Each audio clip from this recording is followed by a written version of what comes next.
ಓಂ ಪ್ರಾಣಭೃಚ್ಚ ಓಂ ಓಂ ಭೇದ ವ್ಯಪದೇಶಾತ್ ಓಂ. ಈ 1ನೇ ಅಧ್ಯಾಯದ 3ನೇ ಪಾದದ ದ್ವಿಭ್ವಾದಿ ಅಧಿಕರಣ ಇದು. ಅಲ್ಲಿ ಈ ಹಿಂದೆ ನಾವು ನೋಡಿದ ಸೂತ್ರ, ದ್ವಿಭ್ವಾದೀಕರಣನಾದವನು ಪರಮಾತ್ಮನೇ ಆಗಿದ್ದಾನೆ. ಅದಕ್ಕೆ ಸಂಬಂಧಪಟ್ಟಂತೆ ಈ ಮುಕ್ತೋಪಸೃಪ್ಯ ವ್ಯಪದೇಶಾತ್ ಅನ್ನೋ ಸೂತ್ರ ನೋಡಿದ್ದೀವಿ. ನಾನು ಮಾನ ಮತಚ್ಛಬ್ದಾತ್ ಅನ್ನೋದನ್ನು ನೋಡಿದ್ದೇವೆ. ನಾನು ಮಾನ ಮತಚ್ಛಬ್ದಾತ್ ಅನ್ನುವಲ್ಲೇ ರುದ್ರ ಶಬ್ದದಿಂದ ಪರಮಾತ್ಮ ಹೇಗೆ ವಾಚ್ಯ, ಪಿನಾಕ ಎಂಬ ಶಬ್ದದಿಂದ ವಿಷ್ಣುವೇ ಹೇಗೆ ವಾಚ್ಯ ಅನ್ನೋದನ್ನೆಲ್ಲ ನೋಡಿ ಮುಗಿಸಿದ್ದೇವೆ. ಅಜಾಯಮಾನೋ ಬಹುಧಾ ವ್ಯಜಾಯತೆ ಅಂತ ಇಲ್ಲೊಂದು ತತ್ವಮಂಜರಿ ಗದ್ಯ ಭಾಗದಲ್ಲಿ 102ನೇ ಗದ್ಯ ಭಾಗದಲ್ಲಿ ನಾವೀಗ ನೋಡ್ತಾ ಇರೋದ್ರಲ್ಲಿ ಅಜಾಯಮಾನೋ ಬಹುಧಾ ವಿಜಾಯತೆ ಇತಿ ಶ್ರುತಿ ಸೂಚನೆಯನ್ನ ಪ್ರಾದುರ್ಭಾವ ಜನೇಹೆ ಅಮೃತ ಸೇತು ಪದೋಕ್ತ ಮುಕ್ತೋಪಸೃಪ್ಯತ್ವಸ್ಯ ಚ ಸೂಚನಾಯ ಅಂತಿದೆ. ಅದರ ಮಾತಿನ ಮೂಲಕ ರಾಘವೇಂದ್ರ ಸ್ವಾಮಿಗಳು ಮುಕ್ತೋಪಸೃಪ್ಯ ವ್ಯಪದೇಶಾತ್ ಅನ್ನೋದನ್ನ ಮತ್ತೆ ನಾನು ಮಾನ ಮತಚ್ಛಬ್ದಾತ್ ಅನ್ನೋದನ್ನೆಲ್ಲ ತಗೊಂಡಿದ್ದಾರೆ. ಮುಂದೆ ಅಜಾಯಮಾನೋ ಬಹುಧಾ ವಿಜಾಯತೆ ಅನ್ನೋದರ ಒಂದು ವಾಕ್ಯದ ಮೂಲಕ ಇದು ಪ್ರಾಣಭೃತ್ಯ ಅನ್ನೋ ಸೂತ್ರವನ್ನ 1ನೇ ಅಧ್ಯಾಯದ 3ನೇ ಪಾದದ 4ನೇ ಸೂತ್ರ, ಏತೈರೇವ ಹೇತುವಿಹಿ ನ ಜೀವೋ ವಾಯುಶ್ಚ. ನಾನೀಗ ಓದ್ತಿರೋದು ಬ್ರಹ್ಮಸೂತ್ರ ಭಾಷ್ಯದ ವಾಕ್ಯ. ಈ ಕಾರಣದಿಂದಲೇ ವಿಷ್ಣುವನ್ನೇ ತಗೊಳ್ಬೇಕೆ ಇಲ್ಲೆಲ್ಲ ಕಡೆ ಹೊರತು ಈ ಜೀವನನ್ನಾಗಲಿ ಮತ್ತೆ ವಾಯುವನ್ನಾಗಲಿ ತಗೊಳ್ಬಾರ್ದು. ಯಾವ ಜೀವನಾಗಲಿ ವಾಯುದೇವನಾಗಲಿ ದ್ಯೂಭೂ ಇತ್ಯಾದಿಗಳಿಗೆ ಅಧಿಕರಣರಾಗಿ ಅಲ್ಲಿ ಪ್ರತಿಪಾದಿತರಾಗಿಲ್ಲ. ಯಾಕೆಂದ್ರೆ ತಾನು ಹುಟ್ಟದೇನೆ ದ್ಯೂಭೂ ಇತ್ಯಾದಿಗಳಿಗೆ ಅಧಿಕರಣನಾದವನು ಯಾರದು ಅಂದ್ರೆ ಈ ಪರಮಾತ್ಮನೇ. ಅಜಾಯಮಾನ, ತಾನು ಯಾವುದೇ ವಿಕಾರವಿಲ್ಲದವನೇ ಆದ್ರೂ ಕೂಡ ಬಹುಧಾ ರಾಮಕೃಷ್ಣಾದಿ ರೂಪಗಳಿಂದ ಮತ್ತೆ ಬೇರೆ ಬೇರೆ ರೂಪಗಳಿಂದಲೂ ಕೂಡ ಅಂಶ ಆವೇಶ ಇತ್ಯಾದಿ ರೂಪದಿಂದ ಅವನು ಹುಟ್ಟುತ್ತಾನೆ ಅಂತ ತೈತ್ರಿಯ ಆರಣ್ಯಕದಲ್ಲಿ ಬಂದಿದೆ. ಇತಿ ತಸ್ಯೈವ ಬಹುಧಾ ಜನ್ಮೋಕ್ತೇ. ಅದರಿಂದ ಆ ಪರಮಾತ್ಮನೇ ನಾನಾ ಥರದ ಜನ್ಮಗಳನ್ನು ಪಡ್ಕೋತಾನೆ. ಅದರಿಂದ ಇಲ್ಲಿ ವಿಜಾಯತೆ ಅಂತ ಬಂದ ಮಾತ್ರಕ್ಕೆ ನೀವು ಜೀವನನ್ನು ತಗೊಳ್ಬಾರದು, ವಾಯುದೇವನನ್ನು ತಗೊಳ್ಬಾರದು. ಇವ್ರು ಯಾರು ಕೂಡ ಇಲ್ಲಿ ಪ್ರತಿಪಾದ್ಯರಲ್ಲ. ಮುಂದೆ ಭೇದ ವ್ಯಪದೇಶಾತ್ ಅಂತ ಸೂತ್ರ, ಅಲ್ಲಿ ನಚ ಐಕ್ಯಂ ವಾಚ್ಯಂ, ಇದು ಬ್ರಹ್ಮಸೂತ್ರ. ಜೀವನಿಗೂ ಮತ್ತು ಈಶ್ವರನಿಗೂ ಐಕ್ಯವೇ ಇಲ್ಲಿ ಪ್ರತಿಪಾದಿತ ಆಗಿದೆಯಲ್ಲ ಅಂತ ಯಾರು ಪ್ರಶ್ನೆ ಮಾಡಬಾರದು. ಯಾಕೆಂದ್ರೆ ದುಷ್ಟಂ ಯದಾ ಪಶ್ಯತ್ಯನ್ಯಮೀಶಂ ಅಸ್ಯ ಮಹಿಮಾನಂ ಅಂತ ಇದೇನೊಂದು ಅಥರ್ವಣ ಉಪನಿಷತ್ತಿನ ಮಾತಿದೆ. ಅದನ್ನ ಆಚಾರ್ಯರು ಆ ಬ್ರಹ್ಮಸೂತ್ರ ಭಾಷ್ಯದಲ್ಲಿ ಭೇದ ವ್ಯಪದೇಶಾತ್ ಅನ್ನೋ ಸೂತ್ರವನ್ನು ವ್ಯಾಖ್ಯಾನ ಮಾಡುವಾಗ ಉದ್ಧರಿಸ್ತಾರೆ. ಆ ಸೂತ್ರ ಏನರ್ಥವನ್ನು ಹೇಳಿದೆ, ಆ ವೇದವಾಕ್ಯ ಏನರ್ಥವನ್ನು ಹೇಳ್ತಿದೆ, ಮತ್ತೆ ಅದಕ್ಕೆ ಸಂಬಂಧಪಟ್ಟಂತ ಅಥರ್ವಣ ಉಪನಿಷತ್ತಿನ ಭಾಷ್ಯವಾಕ್ಯ ಏನರ್ಥವನ್ನು ಹೇಳ್ತದೆ ಅಂತ ಅನ್ನೋದನ್ನ ನಾವು ನೋಡಬೇಕು. ಅಥರ್ವಣ ಉಪನಿಷತ್ತಿನಲ್ಲಿ ಇದು 5ನೇ ಖಂಡ ಪ್ರಾರಂಭ ಕಾಣುವುದು ದ್ವಾಸುಪರ್ಣ ಸೈಜಾಸಖಾಯ ಅನ್ನುವ ಪ್ರಸಿದ್ಧವಾದ ಮಾತಿನ ಜೊತೆಗೆ ಅಲ್ಲಿ 2ನೇ ಮಂತ್ರ ಸಮಾನೇ ವೃಕ್ಷೇ ಪುರುಷೋ ನಿಮಗ್ನಃ ಅನೀಶಯ ಶೋಚತಿ ಮುಹ್ಯಮಾನಃ ಜುಷ್ಟಂ ಯದಾ ಪಶ್ಯತ್ಯನ್ಯಮೀಶಂ ಅಸ್ಯ ಮಹಿಮಾನಮಿತಿ ಬೀಜಶೋಕಃ ಅಂತ ಇದು ಬಂದಿದೆ. ಈಗ ನಾವು ರಾಘವೇಂದ್ರ ಸ್ವಾಮಿ ತತ್ವಮಂಜರಿಯಲ್ಲಿ ನೋಡಬೇಕಾದ್ದು ವಾಕ್ಯನೂ ಕೂಡ ಅದೇನೆ. ಇದೇನು ಅಥರ್ವಣ ಉಪನಿಷತ್ತಿನ ಮಾತಿದೆ, ಅದಕ್ಕೇನರ್ಥ? ಹಿಂದೆ ದ್ವಾಸುಪರ್ಣ ಅನ್ನೋ ಮಾತು ಬಂದಿದೆ ಅಥರ್ವಣ ಉಪನಿಷತ್ನಲ್ಲಿ ಅಂತ ಹೇಳಿದೆ ನಾನು. ಸಮಾನೇ ವೃಕ್ಷೇ ಪುರುಷೋ ನಿಮಗ್ನಃ, ದೇಹವೆಂಬ ಒಂದೇ ವೃಕ್ಷದಲ್ಲಿ ಪರಮಾತ್ಮನೊಡನೆ ನೆಲೆಸಿದ್ದಾನೆ ಈ ಜೀವ. ಅನೀಶಯ, ಆ ಪರಮಾತ್ಮನ ಶಕ್ತಿಯಿಂದ ಇವನು ಶೋಚತಿ ಮುಹ್ಯಮಾನ, ನಾನಾ ಥರದ ನಾನು ನನ್ನದು ಎಂಬ ಮೋಹಕ್ಕೊಳಗಾಗಿ ಇವನು ದುಃಖಕ್ಕೆ ಗುರಿಯಾಗ್ತಾನೆ. ಈ ಪರಮಾತ್ಮನನ್ನು ಏನಂತ ತಿಳ್ಕೋಬೇಕು? ಜುಷ್ಟ. ಇವನು ಜುಷ್ಟ ಅಂದ್ರೆ ಲಕ್ಷ್ಮೀದೇವಿ ಮೊದಲಾದ ದೇವತೆಗಳಿಂದಲೂ ಮತ್ತು ಉಳಿದವರಿಂದಲೂ ಅವನ ಸೇವ್ಯ. ಜುಷಿ ಪ್ರೀತಿ ಸೇವನೆಯೋ ಅಂತ ಧಾತು. ಅಂಥ ಪರಮಾತ್ಮ ಜುಷ್ಟನಾಗಿದ್ದಾನೆ ಮತ್ತು ಅನ್ಯನಾಗಿದ್ದಾನೆ. ಅನ್ಯ ಅಂದ್ರೆ ಏನರ್ಥ? ಭಿನ್ನ ಅಂತ ಅರ್ಥ. ಅವನು ನಮ್ಮೆಲ್ಲರಿಂದಲೂ ಭಿನ್ನನಾಗಿದ್ದಾನೆ, ಎಲ್ಲಾ ಜೀವರಿಂದಲೂ ಅವನು ಭಿನ್ನನಾಗಿದ್ದಾನೆ ಅಂತ ತಿಳ್ಕೊಂಡಾಗ ಅಸ್ಯ ಮಹಿಮಾನಮಿತಿ ವೀತಶೋಕಃ, ಹೀಗೆ ಪರಮಾತ್ಮನ ಮಹಿಮೆಯನ್ನು ಯಾವಾಗ ತಿಳ್ಕೋತಾನೋ ಆವಾಗ ವೀತಶೋಕ ಎಲ್ಲಾ ದುಃಖಗಳನ್ನು ಕೂಡ ಈ ಜೀವ ಕಳ್ಕೋತಾನೆ ಅಂತ ಅದರ ತಾತ್ಪರ್ಯ.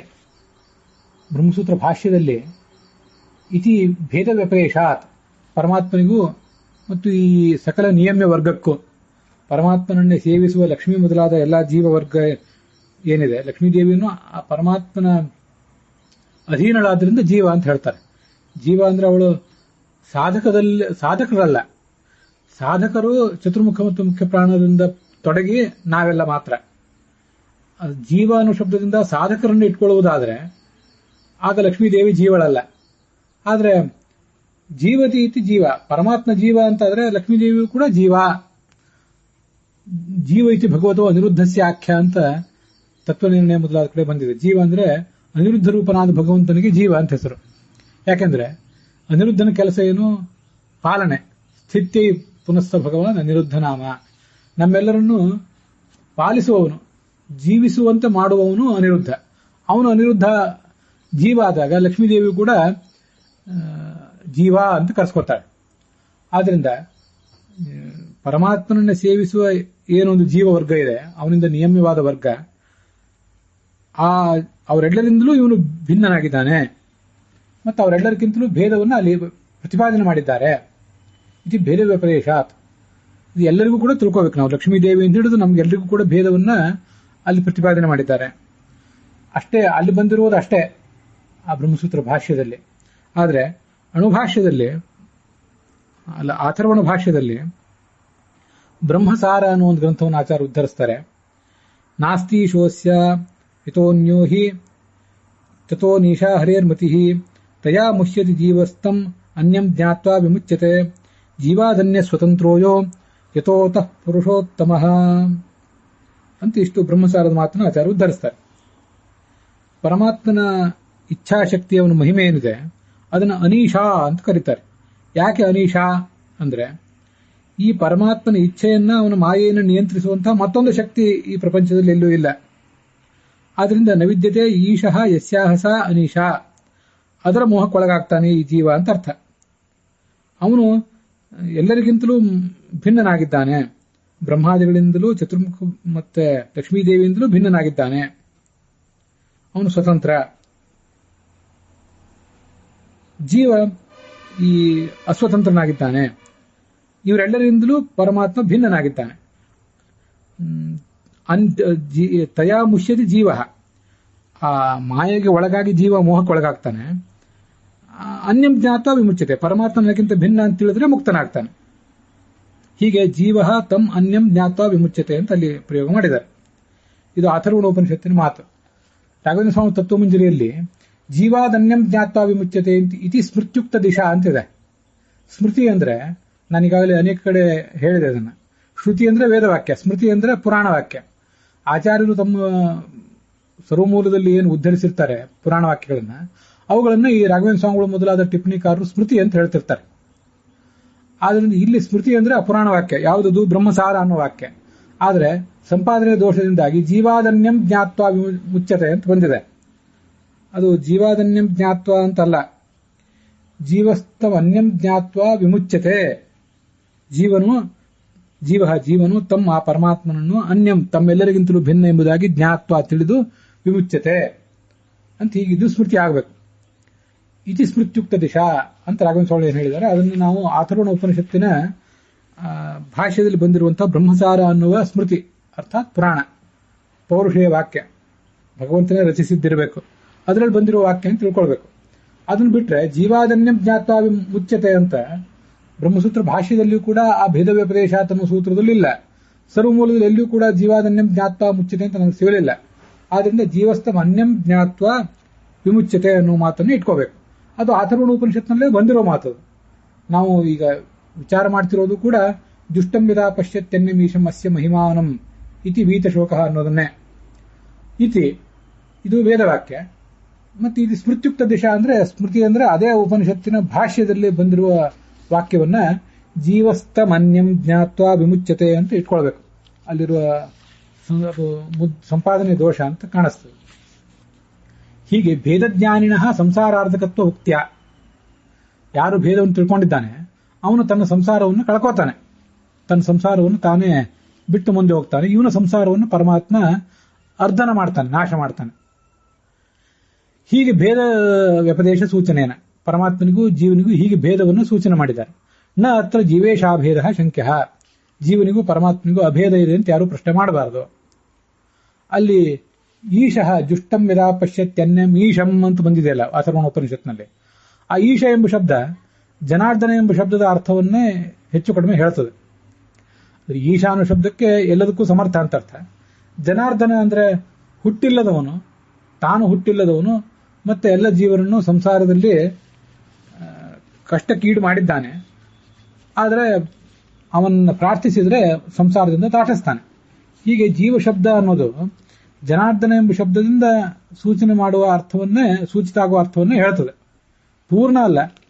ಈಶಾನ್ಯ ಸಮರ್ಥ. ಯಾವುದಕ್ಕೆ ಸಮರ್ಥ ಅಂದ್ರೆ ಅವನು ಹುಟ್ಟದೇ ಇರಲಿಕ್ಕೂ ಸಮರ್ಥ, ಆದ್ರೆ ಅಷ್ಟಾದ್ರೂ ಅವತಾರ ಮಾಡಲಿಕ್ಕೂ ಸಮರ್ಥ, ಮತ್ತೆ ಸಂಸಾರದಿಂದ ನಮ್ಮನ್ನ ದಾಟಿಸ್ಲಿಕ್ಕೂ ಸಮರ್ಥ, ಸಂಸಾರದಲ್ಲಿ ನಮ್ಮನ್ನ ಕುಟ್ಟಿ ನಮಗೆ ದುಃಖ ಕೊಡ್ಲಿಕ್ಕೂ ಅವನು ಸಮರ್ಥ. ಅದಕ್ಕಾಗಿ ಜೀವ ಶಬ್ದ ಅಷ್ಟೇ ಜನಾರ್ದನ ಪರಹ. ಜೀವ ಎಂಬ ಶಬ್ದ ಜನಾರ್ದನ ಎಂಬ ಶಬ್ದದ ಅರ್ಥವನ್ನು ಹೇಳಿದೆ.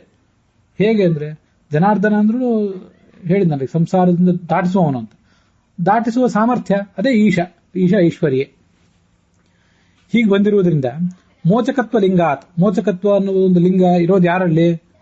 ಪರಮಾತ್ಮನನ್ನು ಹೊರತುಪಡಿಸಿ ಬೇರೆ ಯಾರಲ್ಲೂ ಕೂಡ ಇಲ್ಲ. ಮೋಚಕತ್ವ ಲಿಂಗಾತ್ ಇತ್ಯಾದಿ ಸೂಚನಾಯ. ಈ ಎಲ್ಲ ಅರ್ಥವನ್ನು ಸೂಚನೆ ಮಾಡಲಿಕ್ಕಾಗಿ ಜನಾರ್ದನ ಎಂಬ ಶಬ್ದವನ್ನು ಆಚಾರ್ಯರು ಅಣುಭಾಷ್ಯದಲ್ಲಿಯೂ ಕೂಡ ಪ್ರಯೋಗ ಮಾಡಿದ್ದಾರೆ. ಏಕ ಇತಿ ಅನೇಕ ಕೋಟಿಕ ಪೂರ್ವಪಕ್ಷ ನಿರಾಸಾಯ. ಏಕಃ, ಈ ಪರಮಾತ್ಮ ಒಬ್ಬನೇ ನಮಗೆ ಮೋಚಕನಾದವನು, ಇತ್ಯಾದಿ ಗುಣಗಳಿಂದ ಕೂಡಿದವನು ಹೊರತು ವಾಯುವಾಗಲಿ ರುದ್ರನಾಗಲಿ ಜೀವನಾಗಲಿ ಇವರು ಯಾರೂ ಅಲ್ಲ. ಮತ್ತು ಅವರೆಲ್ಲರ ಸಮುದಾಯವೂ ಕೂಡ ಅಲ್ಲ. ಒಬ್ಬೊಬ್ಬರಾಗೆ ಮಾಡ್ಲಿಕ್ಕೆ ಸಾಧ್ಯ ಇಲ್ಲ. ಎಲ್ಲರೂ ಸೇರಿ ಈ ಮಹಾಕಾರ್ಯಗಳನ್ನು ಮಾಡ್ತಾರೇನೋ ಅಂದ್ರೆ ಅದು ಕೂಡ ಅವರಿಂದ ಸಾಧ್ಯ ಇಲ್ಲ. ಹೀಗೆ ಏಕ ಎಂಬ ಶಬ್ದದಿಂದ ಅಣುಭಾಷ್ಯದಲ್ಲಿ ಆಚಾರ್ಯರು ವಾಚ್ಯ ಏಕೋ ಜನಾರ್ದನ ಎಂಬಲ್ಲಿ ಅನೇಕ ಕೋಟಿಕ ಪೂರ್ವಪಕ್ಷ, ಅನೇಕರನ್ನ ತೋರಿಸುವಂತಹ ಪೂರ್ವಪಕ್ಷ ಏನಿದೆ, ರುದ್ರ ವಾಚ್ಯನಾಗಿರ್ಬೋದು, ಪ್ರಕೃತಿ ವಾಚ್ಯನಾಗಿರ್ಬೋದು, ಮತ್ತೆ ವಾಯು ವಾಚ್ಯ ಆಗಿರ್ಬೋದು ಅಂತ ಇಷ್ಟೆಲ್ಲ ಏನಿದೆ, ಅನೇಕರನ್ನ ಒಳಗೊಂಡ ಕೋಟಿ, ಆ ಪೂರ್ವಪಕ್ಷವನ್ನು ನಿರಾಕರಣೆ ಮಾಡಲಿಕ್ಕಾಗಿ ಏಕಾನ್ ಶಬ್ದವನ್ನು ಪ್ರಯೋಗ ಮಾಡಿದ್ದಾರೆ. ಅದ್ರ ಜೊತೆಗೆ ನಾನೊಂದು ನಂದು ಒಂದು ಸೇರಿಸಿದೆ ಅಷ್ಟೆ. ವಸ್ತುತಃ ಪೂರ್ವಪಕ್ಷ ಮಾಡುವವರು ವಾಯುವಿನ ಬಗ್ಗೆ ಒಬ್ರು ಪೂರ್ವಪಕ್ಷ, ಪ್ರಕೃತಿ ಬಗ್ಗೆ ಒಬ್ರದು ಪೂರ್ವಪಕ್ಷ, ರುದ್ರನ ಬಗ್ಗೆ ಮತ್ತೊಬ್ರದು ಪೂರ್ವಪಕ್ಷ. ಇವರೆಲ್ಲರೂ ಸೇರಿ ಆದ್ರೂ ಏನಾದ್ರು ಕೆಲಸ ಮಾಡ್ತಾರ ಅಂಥದ್ದು ಜಿಜ್ಞಾಸೆ ಸರ್ವಮೂಲದಲ್ಲಿ ನಡೆದಿದೆ. ಒಬ್ಬೊಬ್ಬರಿಗೆ ಮಾಡ್ಲಿಕ್ಕೆ ಆಗದೆ ಇರಬಹುದು, ಸೇರಿಸಿ ಏನಾದ್ರು ಮಾಡ್ತಾರ ಅಂದ್ರೆ ಅವ್ರು ಯಾರೂ ಕೂಡ ಮಾಡ್ಲಿಕ್ಕೆ ಸಾಧ್ಯ ಇಲ್ಲ. ಇವನೊಬ್ಬನೇ. ಏಕ ಅನ್ನೋ ಶಬ್ದಕ್ಕೆ ಆಚಾರ್ಯ ಗೀತಾ ಪ್ರಸ್ಥಾನದಲ್ಲಿ ಏಕ ಏವ ಕರೋತಿ ಇತಿ ಏಕಃ. ಏಕ ಅಂತಿದೆಯಲ್ಲ, ಅಂದ್ರೆ ಒಬ್ಬನೇ ಅಂತ ಅರ್ಥ, ಏಕ ಅಂತ ಅರ್ಥ. ಏಕ ಅನ್ನೋ ಶಬ್ದದ ಅಬ್ರಿವಿಯೇಷನ್ ಎ ಅಂತ, ಕರೋತಿ ಅಂದ್ರೆ ಮಾಡ್ತಾನೆ, ಅದರ ಅಬ್ರಿವಿಯೇಷನ್ ಕ ಅಂತ. ಹೀಗೆ ಏಕ ಏವ ಅವನೊಬ್ಬನೇ ಮಾಡ್ತಾನೆ ಅಂತ ತಾತ್ಪರ್ಯ ಆಗ್ತದೆ.